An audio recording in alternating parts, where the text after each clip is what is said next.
We just had, as a guest a couple of weeks ago, Christopher Walken. I can't believe you said that, because here I sit on this beautiful set, by the way. You spare no expense here, really. These aren't even chairs, are they? They're like made out of styrofoam. But it's impressively painted, and everyone gets the feeling is, where can I cook? I'd like to cook for everyone. Make He did want to cook. Chicken in pairs. I got a great recipe for you. I asked him who did the best impersonation. Did and it was you. Well, he's very kind, considering. Yeah. I'll walk around my house as Christopher Walken sometimes for hours, not realizing that I'm doing it until the cat passes out from fear. That's how you know. In fact, I do a podcast now on iTunes. I'll go to this. It's called Talkin' Walken. Talkin' Walken, It's just me rambling as Christopher Walken for an hour.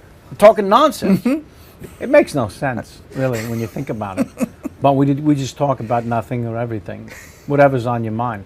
I went to Trader Joe's the other day. He was there. I was shocked. I said, "Hey, Joe, I can't believe you're here. I assumed you'd be out trading. I got a question for you, Joe. What's with the green bananas? Why must my groceries ripen on my counter?" It's a legitimate grievance, Joe.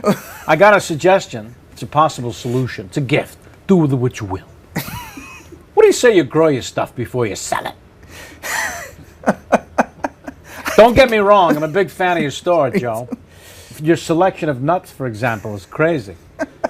I had no idea such a variety of nuts were available in the entire world. You got them all on 4 shelves. What do you got, monkeys coming by? You better hope they don't see those green bananas. That was more than Chris said in the entire half hour he was here. But do you hang with him ever? Did you just on a go few out? occasions when he did the play here in town last, the behanding in Spokane, I went backstage and sat in his dressing room for a little while. We chatted. As Walken? No, I don't Listen, it's never a good idea to do them for them. My friends think it is. It's a horrible idea. Is it really The problem is they're them, you see? So it doesn't matter how good you think you are, they're better, as a rule, you know? They're better. Yeah. I mean, let's face it. Doing an impersonation is a magic trick, right? It is. If I can come up with someone that I think you like and I can recreate them in front of you, I will steal the affection you have for that person. But if the person's here, I'm just a monkey. You understand? So, for example, if I thought you had watched the TV show Columbo and I say, "Oh, geez, I'm sorry. I don't mean to bother you. Can I ask you one question?" By the way, there's a story in the book, a lot of stories about him because he was a bit of a hero. And I did him on The Tonight Show, that impression. And Carson loved it. And then I ran into Peter Falk at the grocery store out in Los Angeles. Literally stopped me in the produce section and said, "How do you do that with your eye? Me, I understand, but how do you do that?" All these stories and more. It's great. In the book. They're in the book. Yeah. Every single story about that is in the book. I'm sure it will lead to impressions, but I do want to talk about your film career. Sure. I mean, I have to say that I don't quite remember you in Willow, but that was the beginning. Now, Do you remember the film? I do remember the film. Well, there were 2 little tiny characters, these brownies, that acted as the guides for Willow, the hero in the film, yelling, "This way! No, this way!" Well, that was me and Rick Overton. Really? Yes. Where's the clip of that? That's on the poster. I want poster. that now. We're on the poster. I want it now. Yeah. You're on the poster. Actually, it was my first real film working with Ron Howard directed, George Lucas producing. There's a story in the book where I bring my dad. We shot on a big blue screen in Northern California. That's where I'm from originally. So my dad drove up to visit the set, and he met George Lucas. And in a true Homer Simpson fashion, meeting George Lucas said, "Pleasure to meet you, sir. I really loved E.T." Not now, Dad. Yeah. Yeah, it doesn't work. No. It's not that. But I want to know what the 3 movies that Kevin Pollack is in, that any cineast, as they call it in the trade, it's a tough one, but it's what it's called, would need to see to understand you. Come on. Okay, I'll tell you what, I'll explain it as Alan Arkin. First of all, you want to see a little tiny film written and directed by Rod Lurie. He did... Deterrence. Deterrence, that's the name of the film. A little political thriller. Kevin plays the president. It's fantastic.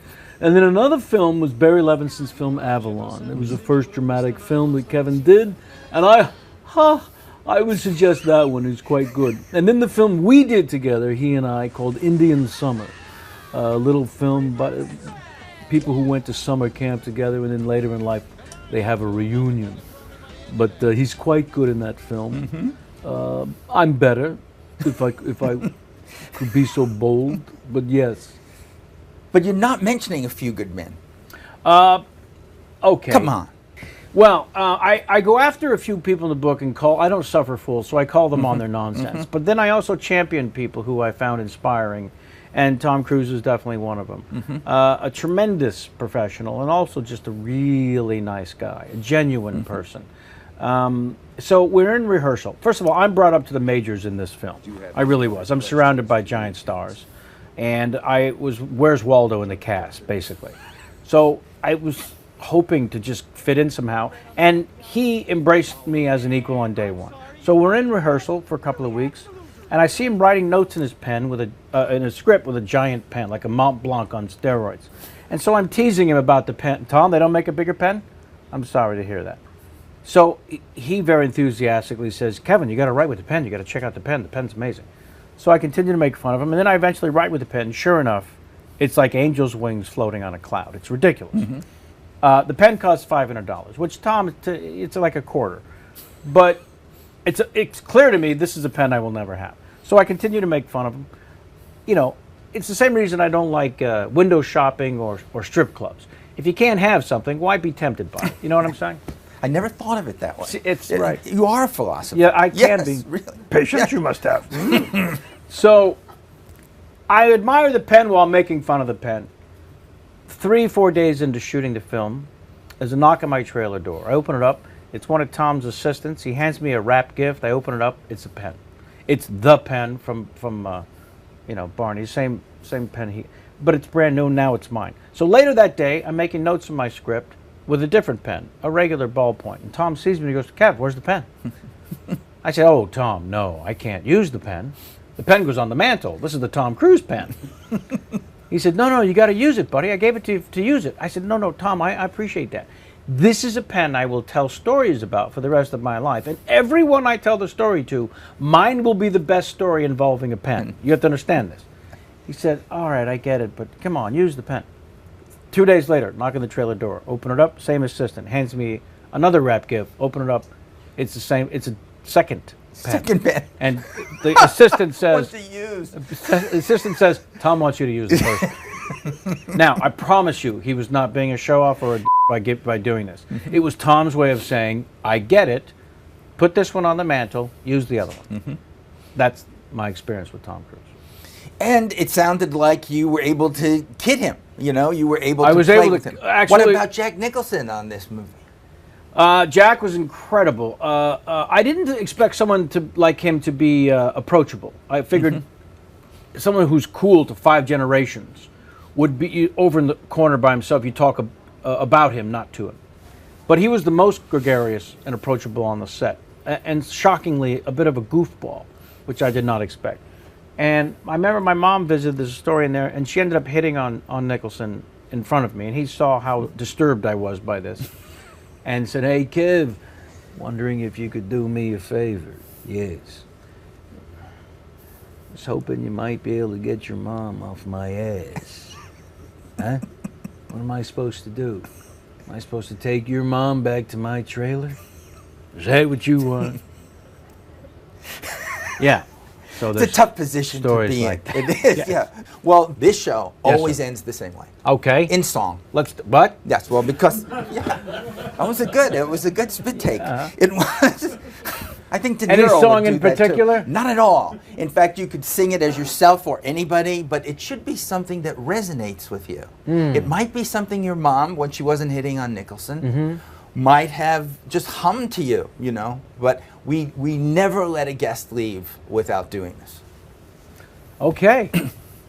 One of my fun things to do now is to do a random lyric line from a song. Really? As Johnny Carson. I will offer up a sample right now. Mama say, Mama samu makusa. What more can I ask? I can't really ask for more. Kevin, thank you so much. That was great. May this sell billions. Oh, I want an autograph.